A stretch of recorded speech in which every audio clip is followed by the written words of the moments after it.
Shalom Adonai. Será que eu falei direitinho, gente? Shalom. Abra a sua Bíblia, em Isaías 66. Leremos a partir do versículo 8, um trecho da palavra de Deus. Isaías 66, versículo de número 8. Meu coração está muito palpitante, gente. As mãos estão tremendo. Primeira celebração filossemita que eu participo na minha vida e no meu ministério. Que bom que eu pude participar disso antes de Jesus voltar, né? Que bom. Estou muito feliz e grata ao Senhor. Isaías 66, verso 8, versículo 8. Quem jamais ouviu tal coisa? Quem viu coisas semelhantes? Poder-se-ia fazer nascer uma terra num só dia? Nasceria uma nação de uma só vez? Mas Sião mal sentiu as dores de parto e já deu à luz a seus filhos. Abriria eu a madre e não faria nascer, diz o Senhor. Faria nascer e fecharia a madre, diz o teu Deus. Regozijai-vos com Jerusalém, alegrai-vos por ela, vós todos os que a amais. Enchei-vos de alegria por ela, todos os que por ela pranteastes.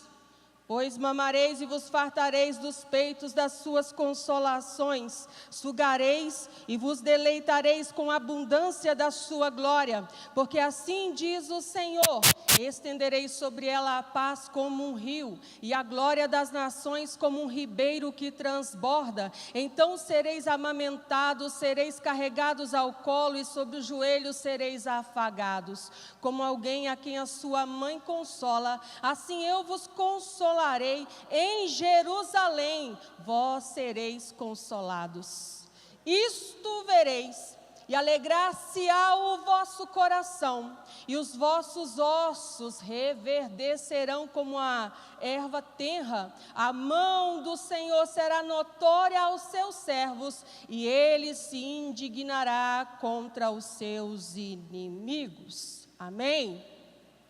Porque celebramos Israel esta noite, mais especificamente 70 anos da criação, da proclamação do Estado moderno de Israel. Já foi citado aqui, né, a participação de um brasileiro, gaúcho, Oswaldo Aranha, que não só votou, mas foi usado por Deus para fazer uma manobra, adiando por 2 dias a votação, porque ele não tinha os votos necessários.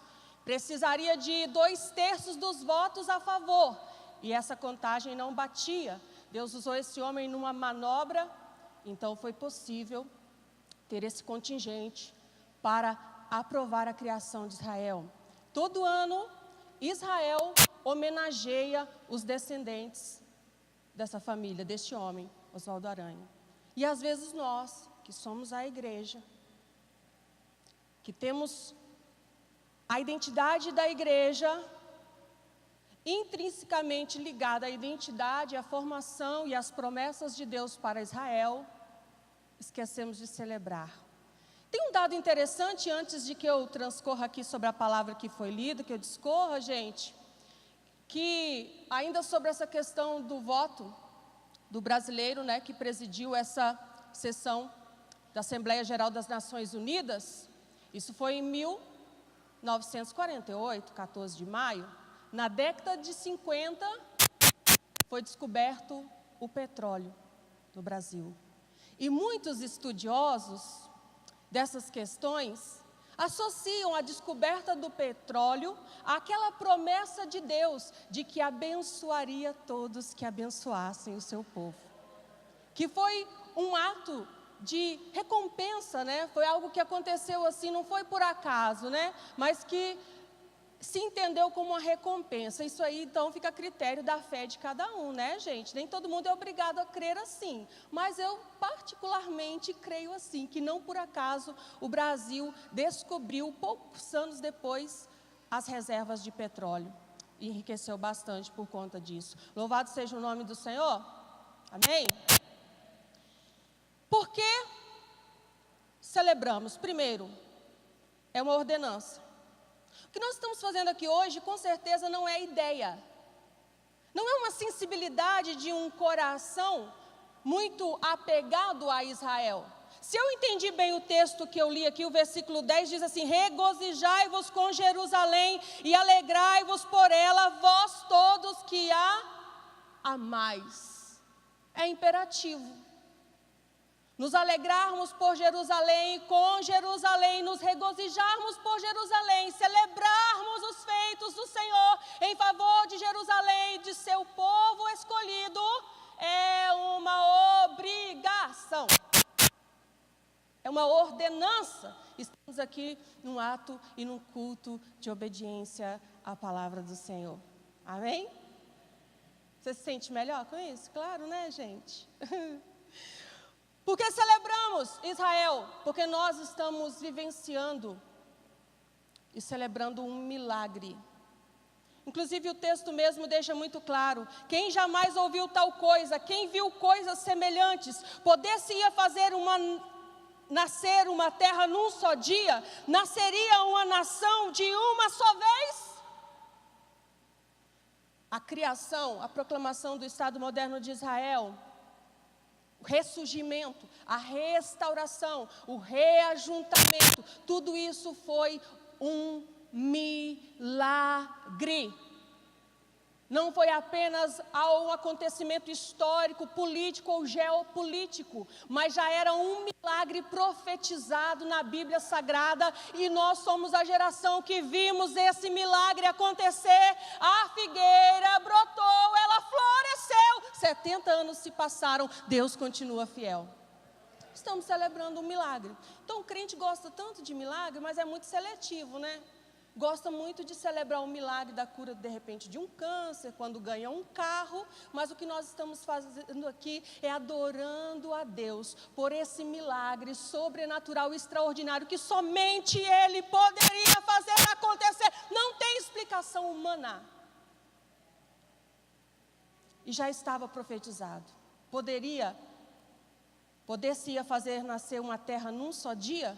Então hoje nós estamos celebrando essa data em que este milagre aconteceu, operado pelas mãos soberanas e onipotentes do nosso Deus. Aleluia.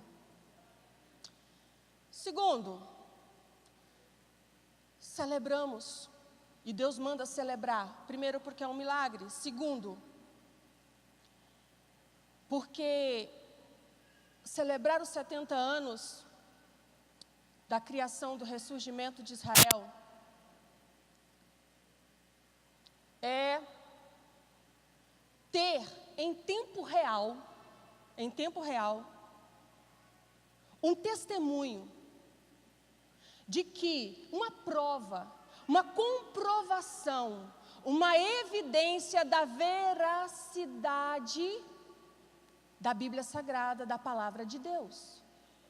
O ressurgimento de Israel, muito mais do que um acontecimento geopolítico, histórico, é a prova de que a Palavra de Deus é a verdade. Ocorre que as pessoas, elas não são tão preocupadas em observar as evidências. Nós estamos vivendo num tempo de subjetivismo, tá? De relativismo.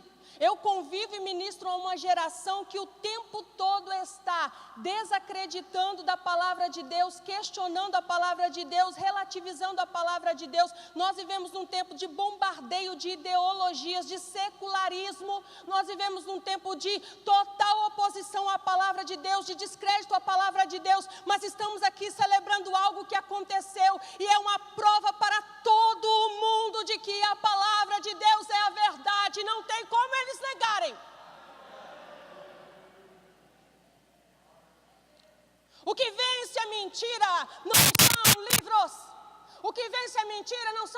argumentos ou teologizações. O que vence a mentira é a realidade. E Israel sobreviveu, subsistiu, há 70 anos está na sua terra, porque ninguém pode impedir os planos do Senhor. Agindo Deus, quem impedirá? É a palavra de Deus.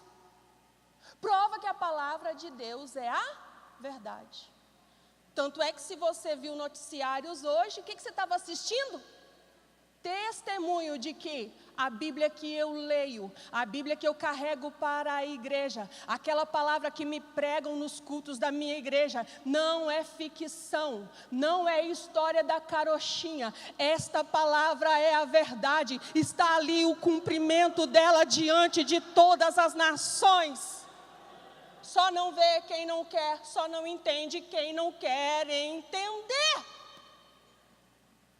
A palavra de Deus é a verdade. Hoje o mundo tem que engolir isso. O ateu está vendo isso. O humanista, o materialista, o hedonista, todos os capetas desse mundo. Estava indo bem direitinho, né? Escapou. Só não vê se não quiser. Está em todos os telejornais. O que está ali não é uma notícia, é a palavra de Deus estampada, é a palavra de Deus explicitamente ali, se cumprindo, se realizando. O que é isso? Por isso que eu digo, é a realidade, meu irmão, que vence esse mundo. A palavra de Deus é real, a palavra de Deus é verdadeira. Para vencermos a mentira, basta a verdade. E para começo de conversa, nós estamos com a verdade, nós já vencemos. Realidade. Olhe para a realidade que você vai ver todas as provas que você precisa em momentos de questionamento, em momentos de dúvidas, de incredulidades, em momentos que a sua fé começar a ser bombardeada aí por argumentos de pessoas que são contrárias à palavra de Deus. Nós estamos vivendo a cristofobia. Olhe para a realidade. Nós temos totalmente, isso é extremamente para você uma ferramenta apologética, porque prova que a vida em tempo real. Em tempo real, pega e mostra os versículos. Olha, se a Bíblia fosse mentira, meu filho, vai mostrando, quando você começa a mostrar tudo que Deus tem feito na história, não tem como a pessoa negar que essa palavra é a verdade. Assim como, porque o problema é que as pessoas não estão interessadas em realidade, elas estão mais preocupadas com seus sentimentos, tá? Nós vivemos num tempo de subjetivismo. As pessoas não querem verdades objetivas e nós temos essa verdade objetiva diante de nós. Só que essa geração não quer verdades objetivas. Até porque, se vocês observarem, por exemplo, a maior comprovação de que a Bíblia é a verdade é a própria estrutura da realidade. A maior comprovação de que todo socialismo, comunismo é mentiroso, enganoso, falacioso, é a própria estrutura da realidade. Em tempo real, nós temos prova de que a Bíblia é a verdade. Em tempo real, nós temos prova que todo pensamento comunista, socialista é mentiroso. É só ouvir, é só ver as notícias sobre a Venezuela. Aí eu te pergunto, as pessoas estão interessadas na realidade? Talvez você não queira estar interessado na Bíblia, mas pelo amor de Deus, olhe para a realidade. O que vence Marx, licença que eu já estou falando mesmo. Nem perguntei se eu podia falar isso. O que vence Marx não são livros, gente. É a realidade. É só olhar para a realidade e pronto, acabou. E aí nós perdemos tanto tempo com conceitos, nós perdemos tanto tempo com elucubrações. Ai, que palavra escabrosa, né, gente? Nós perdemos tanto tempo com debatezinhos idiotas. A realidade é só olhar. Mas o diabo tem desviado o nosso olhar da realidade, nos fazendo viver em neuroses, nos fazendo viver em psicose, nos fazendo viver em hipnotismo, onde que vale os nossos sentimentos, nossas opiniões, e não estamos atentos à realidade. Hoje o que você viu, o que você ouviu no noticiário, é um testemunho do Espírito Santo ao teu coração. A palavra de Deus é a verdade, a realidade. Basta a realidade basta para comprová-la. É só você querer, admitir e olhar. E eu me alegro muito quando celebro esta palavra e esse feito que comprova a veracidade das Escrituras, a inerrância das Escrituras, a autoridade das Escrituras. Sabe por quê? Também porque a palavra de Deus não só é a verdade, mas a Bíblia diz em Salmo 107, verso 20, que ela é uma verdade curadora, quando a palavra de Deus diz assim: enviou-os a sua palavra e os curou. Ela não só é a verdade, ela é uma verdade curadora. Ela não só é a verdade, ela é uma verdade libertadora. Conhecereis a verdade, e a verdade vos libertará. Ela não só é a verdade, como ela é uma verdade santificadora. Santifica-os na verdade. A sua palavra é a verdade. Ela não só é a verdade, mas ela também é uma verdade salvadora. Paulo escreveu a Timóteo: desde a infância sabes as sagradas letras, que pode fazer-te sábio para a salvação. Mas não é só uma verdade salvadora, ela também é uma verdade ensinadora, porque Paulo escreveu 2 Timóteo 3, 15, 16, 17, que toda a Escritura é divinamente inspirada. E proveitosa para ensinar, para repreender, para corrigir, para instruir. E ela também é uma verdade capacitadora, porque Paulo, escrevendo a Timóteo, disse o seguinte: que esta palavra é a palavra que nos forma, que nos capacita, porque ela é poderosa para nos aperfeiçoar e nos deixar preparados para toda boa obra. Você pode louvar a Deus porque a palavra de Deus é a verdade? Amém, gente? Glória a Jesus, eu fico doida. Meu Deus do céu. Eu amo a palavra de Deus. Eu amo a palavra de Deus. E temos diante de nós esse testemunho de que ela é viva. Ela é verdadeira, não é engano, não é ilusão, não é ficção que nós aqui pregamos, que nós aqui aprendemos, que nós aqui cremos. Terceiro, porque Deus ordena que celebremos: encorajamento pessoal e edificação também pessoal da nossa fé. Por quê? Se Deus cumpriu promessas tão grandiosas, referentes à nação de Israel, se Deus vela por suas promessas referentes à nação de Israel, promessas tão grandes, que têm repercussões mundiais, universais, que mexe com a política, que mexe com a história, que mexe com dimensões antropológicas, sociológicas, enfim, todas as áreas do mundo são afetadas pelo cumprimento dessas promessas. Deus mobiliza, Deus age em todas as áreas desse mundo. Se Deus vela por essas promessas, esse feito glorioso do nosso Deus e os 70 anos de Israel, também se aplica à edificação da nossa fé pessoal, porque se Ele tem velado em cumprir a sua palavra a respeito de Israel, por que você vai duvidar de que Ele não possa cumprir as promessas pessoais que tem feito a você? Um Deus que cumpre promessas nacionais, um Deus que faz tudo isso com o povo, porque é eleito, porque é escolhido. Por que não vai fazer com você? Você pode receber essa palavra essa noite, em nome de Jesus? Quarto lugar, por que devemos celebrar? Por que devemos celebrar Israel hoje? E essa data tão simbólica, histórica, profética. Porque comemorar os 70 anos da criação de Israel, e o ressurgimento de Israel, restauração de Israel, nos coloca na agenda de Deus.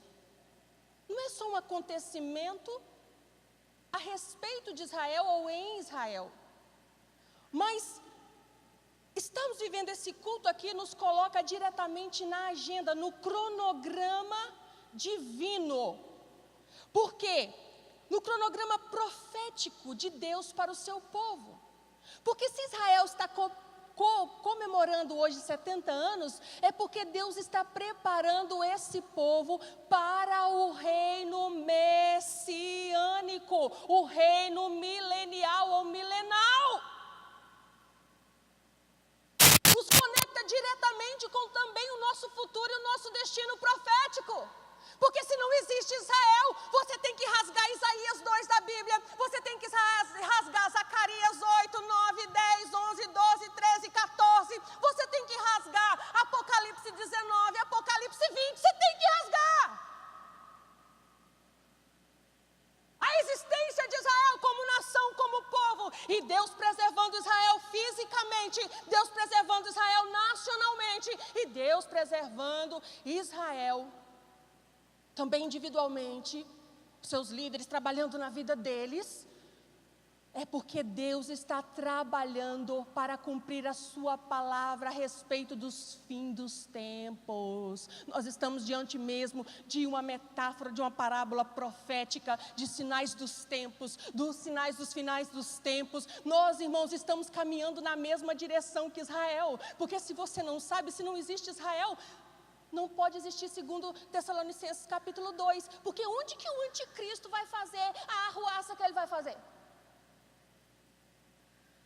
Então tem tudo a ver com o que cremos, com o que esperamos, com o que aguardamos, com a nossa esperança, porque se não existe Israel, então temos que rasgar também essa parte da Bíblia, porque como que o anticristo vai surgir?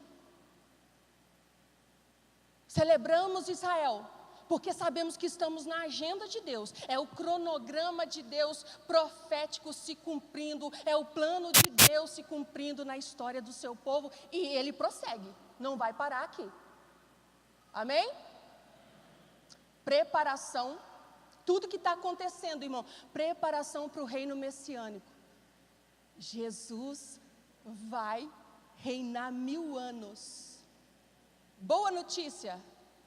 O seu trono sobre a casa de Davi vai ser em Jerusalém.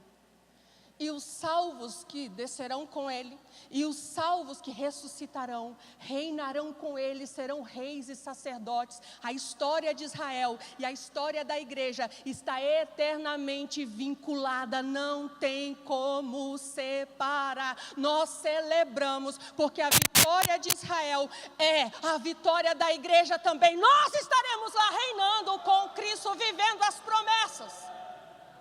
Cristo não vai reinar sozinho. Não vai reinar no vácuo. Em termos proféticos, tempo e geografia é extremamente importante. Eu não formatei essa palavra para uma abordagem escatológica, porque eu não estou tendo esse cacife não, gente. Mas assim, eu fico assim muito empolgada quando eu observo o que Deus vai fazer.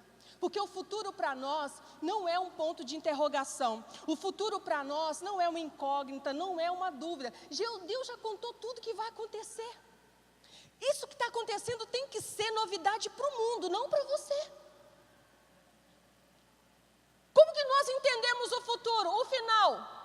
Você só entende o final olhando para o começo. Isaías 46:10, o Senhor disse: eu anuncio o fim desde o princípio. O progresso teológico só se faz andando para trás, tá?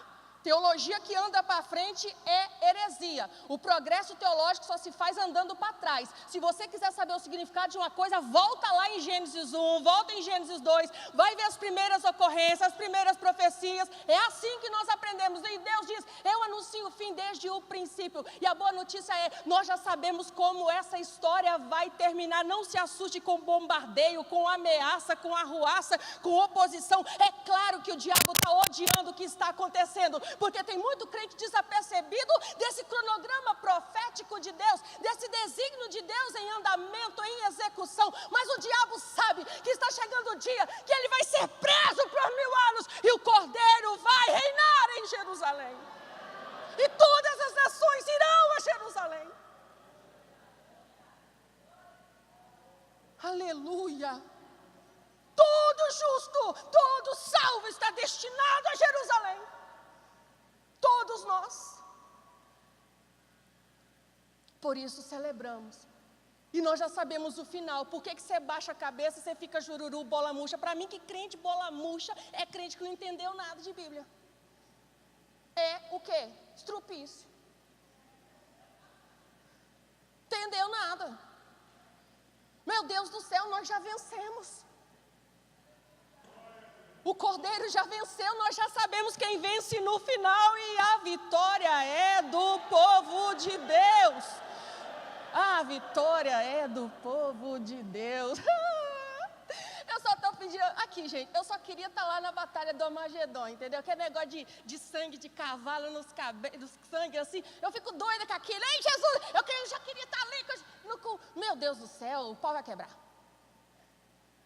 Em outras palavras, besta vai se levantar, falso profeta vai se levantar. Então Jerusalém, Israel é o cenário de todos esses eventos. Então eles vão se levantar, eles vão guerrear, eles vão tentar, vão se reunir as nações contra Israel. Jesus vai descer, vai colocar o pé dele sobre o Monte das Oliveiras, vai rachar. Aí Jesus vai falar, vocês vieram contra meu povo, mas agora vai ser só tiro, porrada e bomba.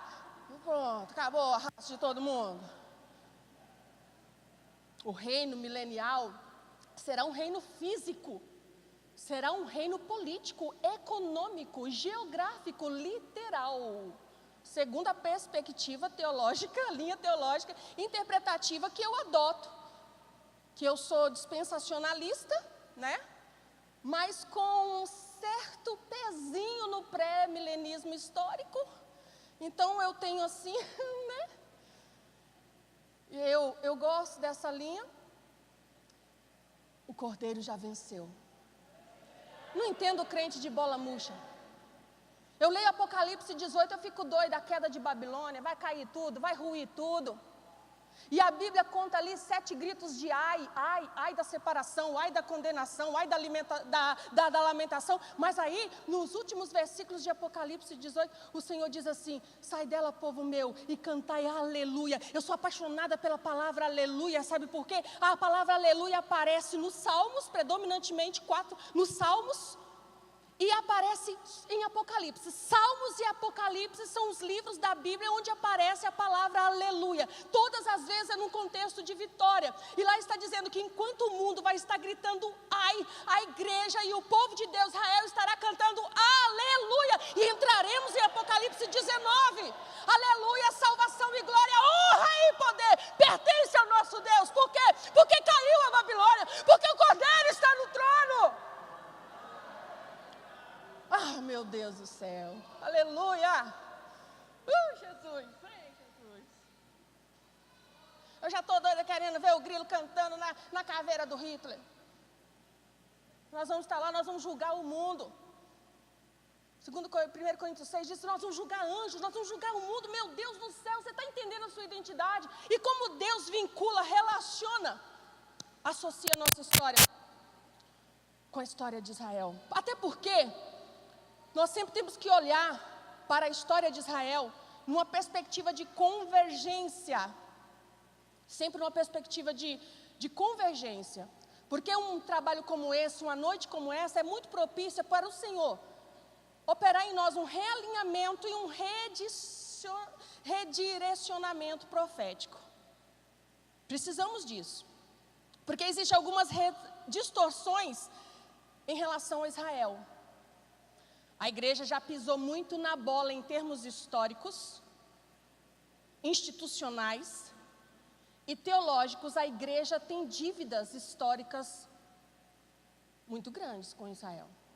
Por conta de uma teologia chamada teologia de substituição, que vem a dizer que nós, igreja, que somos o Israel de Deus. Então Israel não tem mais relevância, nem importância, nem papel mais nos desígnios de Deus.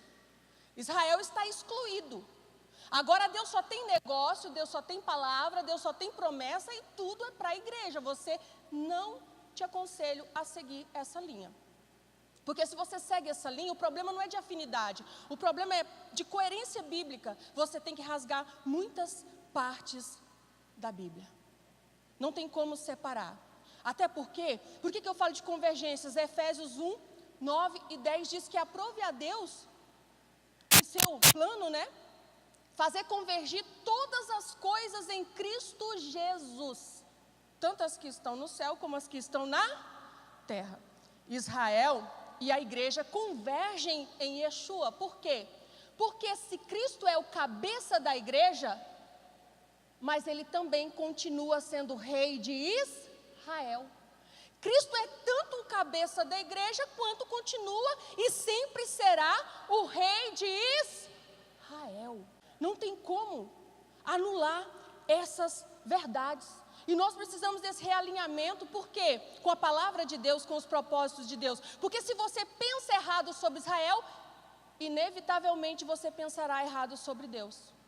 Tudo que você pensa ou sente sobre Israel refletirá na forma que você pensa e na forma que você também ama a Deus. Até porque, gente, Jesus, não tem como subestimar Israel. Jesus, ele é judeu. Por que Israel é tão odiado? Vou te contar uma coisa. Entre tantas outras que eu poderia citar, a mais talvez contundente para o mundo.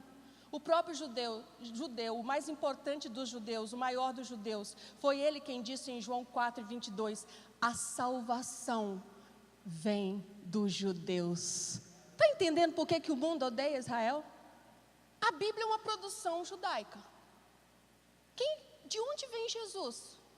A salvação vem dos judeus. Israel precisa sim da nossa oração. Precisamos clamar, precisamos comungar com Israel e buscar a Deus. Por quê? Porque é o povo odiado pelo próprio papel que Deus lhe deu. Pagou um preço alto para produzir a Bíblia. Pagou um preço alto para que Jesus nascesse da genealogia de Davi, para reinar no trono de Davi. Por isso é odiado, perseguido, mas a vitória é do povo de Deus. Se tem essa questão da teologia da substituição que é errada, também tem outro extremo, né? Que tem aqueles que cometem o erro da judaização da igreja. Aí já quer amar demais, aí quer quase idolatrar, e aí acaba resvalando para um fetichismo religioso, com objetos, com lugares, né? Eu conheci uma história de uma irmã que se batizou 7 vezes no Rio Jordão. Então, né? Aí começa o povo a vender a água, né? A água de Israel é mais poderosa. Então já é outro extremo que nós nunca iremos adotar, porque nós buscamos o quê? Coerência bíblica, viver a palavra, e a palavra de Deus não nos recomenda nem a desprezar, nem a colocar Israel também numa posição que Deus não coloca, e não torná-lo num certo misticismo, fetichismo religioso, uma idolatria. Corrigidas as distorções e guardadas as proporções, oh Jesus, dá graça para nós. Jesus é o rei de Israel, cabeça da igreja. Israel é um povo orientado ao quê? Possuir a terra. A igreja é um povo que vive na perspectiva de subir ao céu.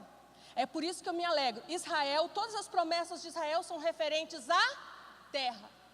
Como é a mentalidade do judeu? Ele é orientado a possuir a terra. Qual é a mentalidade e perspectiva da igreja, cujo cabeça é Cristo? Subir aos céus. Mas se você não sabe, essa igreja que sobe aos céus, a Bíblia fala em Apocalipse pelo menos 3 vezes de uma Jerusalém que desce. Mas Apocalipse 21, a partir do versículo 1, fala do novo céus e da nova terra. Por quê? Porque a nova criação é uma nova criação para o povo do céu celestial e para o povo também da terra. Novos céus e nova terra. É só você ler lá em Apocalipse 21 e tentar mergulhar nisso. Em termos de redirecionamento profético, por exemplo, quando a igreja é inaugurada, Deus diz lá em Atos 1:8. Fiquemos atentos a isso. Mas ficai na cidade, né? Ficai em Jerusalém, foi a ordem de Deus. Até que do alto sejais revestidos de poder. Ficar em Jerusalém, até que seja revestido de poder. Aí então, ser-me-eis testemunhas, partindo de quê? Começando por Jerusalém, toda a Judéia, Samaria, até os confins da terra. Por 2000 anos, Deus trabalhou com esse fluxo, de Jerusalém para os confins da terra. Estejamos nós atentos, porque se eu entendi alguma coisa, Deus já começa a trabalhar com um sentido de reorientar o fluxo profético. Agora tudo, por que Israel está completando 70 anos? Porque o palco dos eventos escatológicos, a vitória de Cristo, a vitória do Cordeiro, a vitória da igreja se dá em Jerusalém. Agora começa Deus a trabalhar no sentido de reorientar profeticamente as nações agora, dos confins da terra para Jerusalém. Observe isso. Lá que vai acontecer tudo vai culminar em Jerusalém. Amém? Está dando para entender um pouquinho, gente?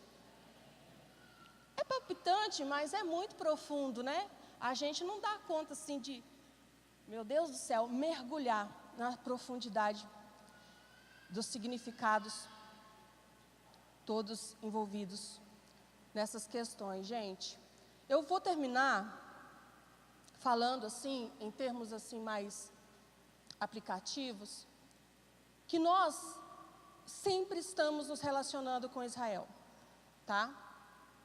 Hoje você já se relacionou com Israel, amanhã você vai se relacionar com Israel. Não tem um dia da sua vida que você não está se relacionando com Israel.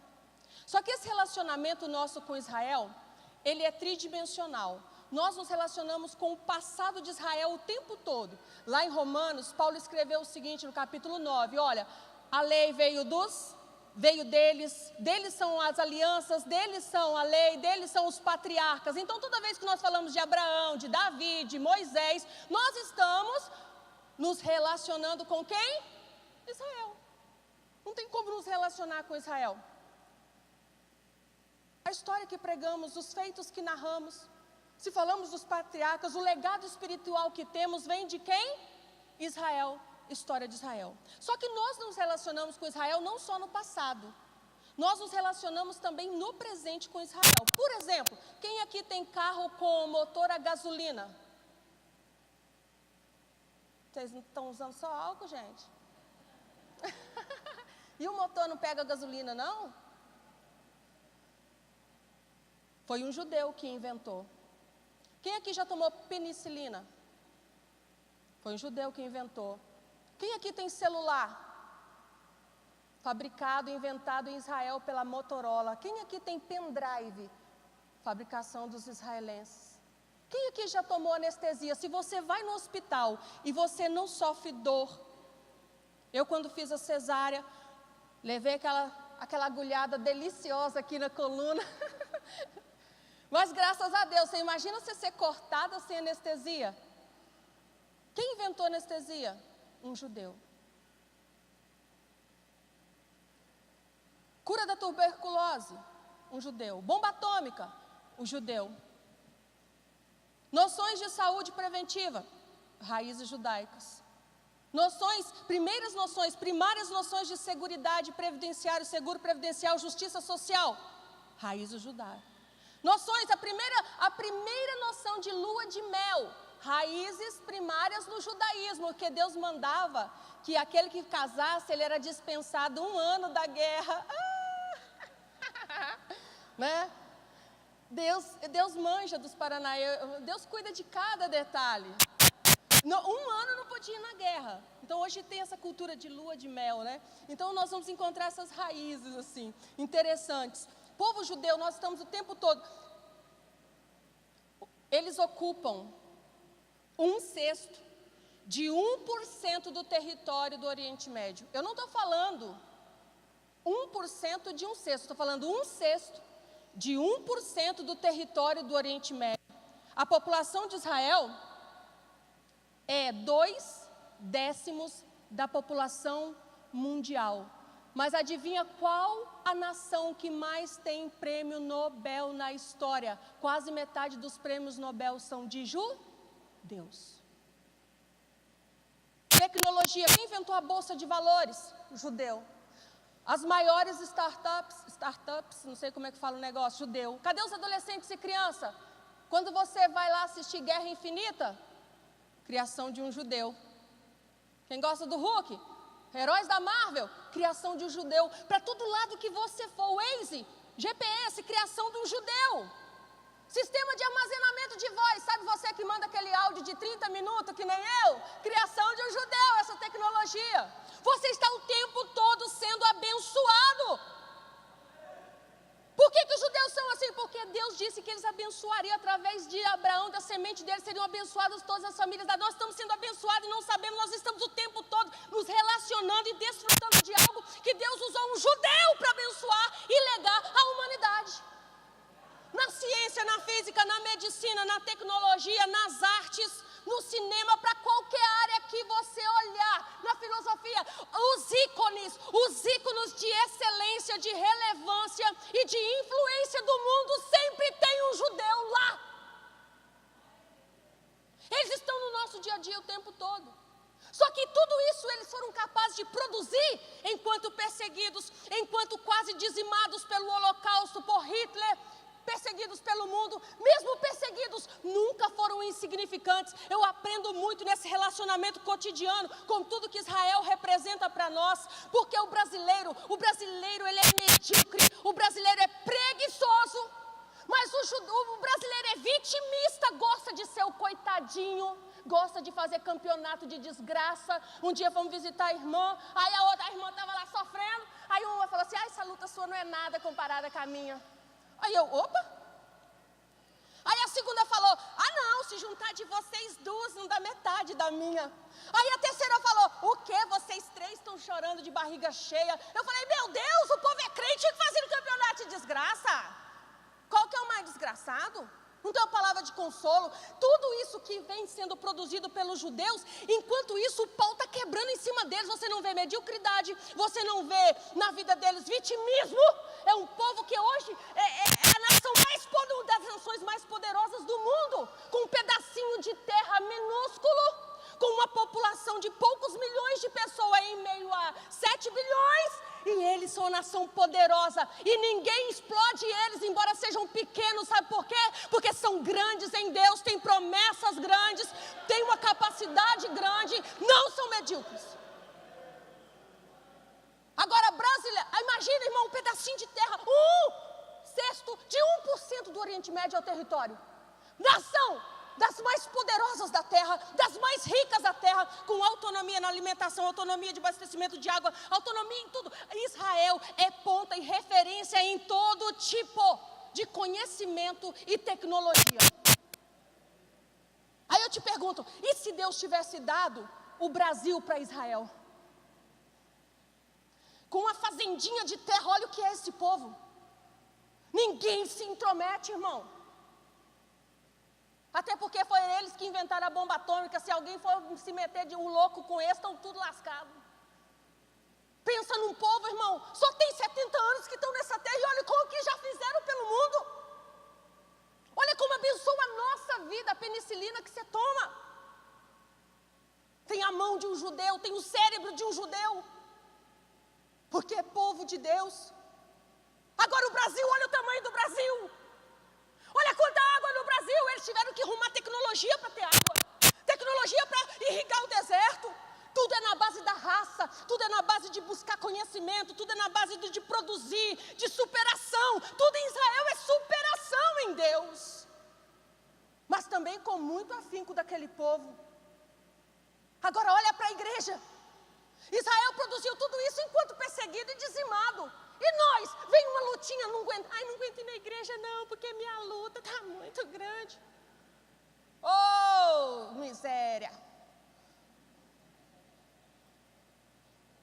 Tem paciência não?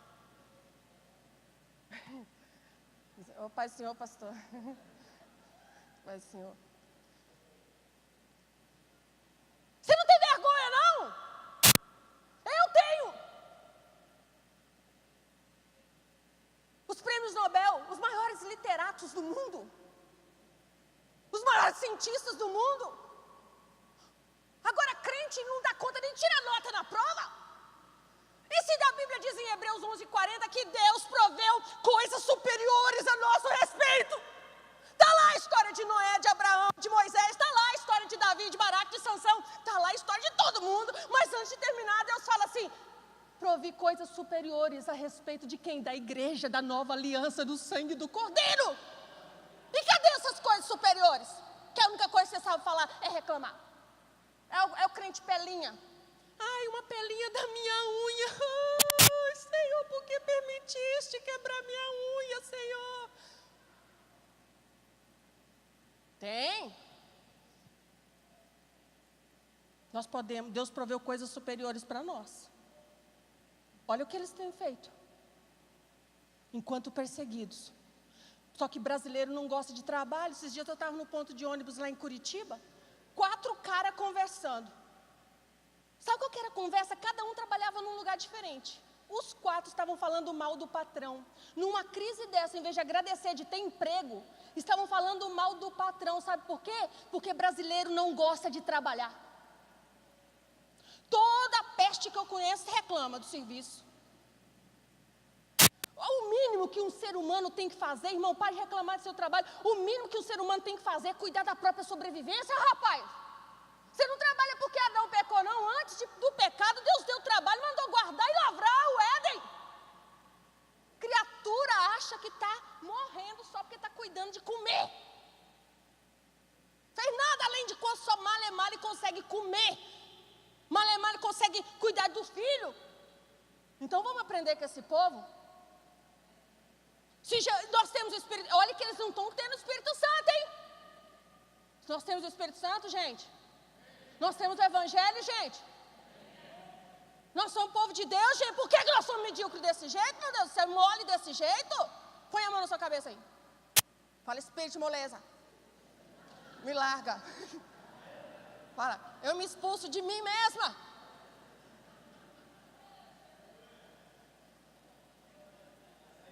Espírito de frouxidão, de reclamação. Eu olho para esse povo e eu fico com vergonha. Tudo é demais. Olha para a história desse povo, gente. Nada foi fácil para eles, em meio às dificuldades, tudo isso que eu citei aqui. Então, eu só citei pouca coisa. Vou dar uma dica para você. Vai no Google e digita lá assim: o mistério da genialidade dos judeus. Uma matéria da Veja de alguns anos atrás. Tratando nessa matéria o mistério da genialidade dos judeus. Dos 20 melhores violinistas do mundo, 15 são judeus. Tudo que você vê que tem o melhor, o judeu está lá. Tudo que você vê que é ícone, que é ponta, o judeu está lá. E nós estamos aonde? Male aparece no jornal, só aparece no jornal da Tribuna. Porque enfiou a peixeira no bucho do outro. Deus te livre e te guarde, mas né? Vocês sabem o que eu estou falando. Esse povo é extraordinário. Inclusive, eu vou vir aqui em junho, vou vir, não sei, né? Deus, vamos ver se Deus vai falar no coração do pastor depois dessa palavra, mas... eu estava tão arrumadinha, eu estava indo certinho, não estava? Eu estava uma benção, né? Eu, já destrambelhei. Mas deixa eu contar, eu estava estudando sobre coisas de casais, eu vou dar só uma notinha, só uma palhinha. E eu encontrei um livro de um rabino, o nome dele é muito difícil, Shmuley Boetia, alguma coisa assim, parecido com isso. E mais difícil é escrever do que falar. E o livro é Sexo Kasher. Sabe o que eu descobri? Não vou contar não. A tradição rabínica e judaica cuida muito da sexualidade, principalmente da mulher. Por isso que Salomão escreveu os cantares lá. Você sabia que o judeu acredita que se ele der prazer para a mulher dele, primeiro que ele tem mais possibilidade de ter um menino homem? Menino é homem mesmo, né? Mas vocês entenderam, né? Se liga nesse manto, só pega a revelação. Então os judeus, eles são esmerados demais em certos detalhes técnicos. As irmãs judias, tudo calminha.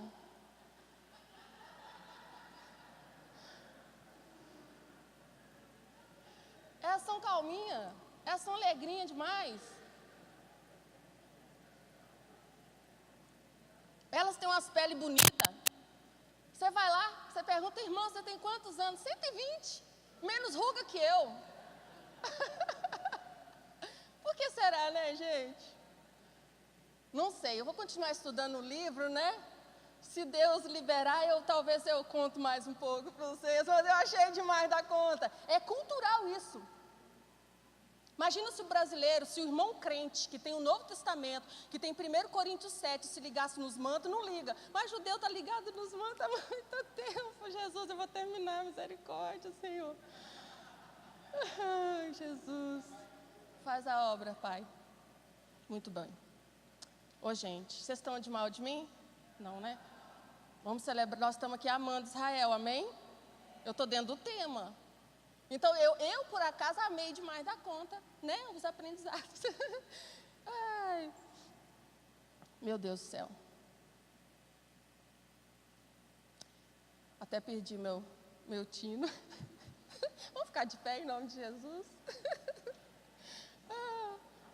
Perdi.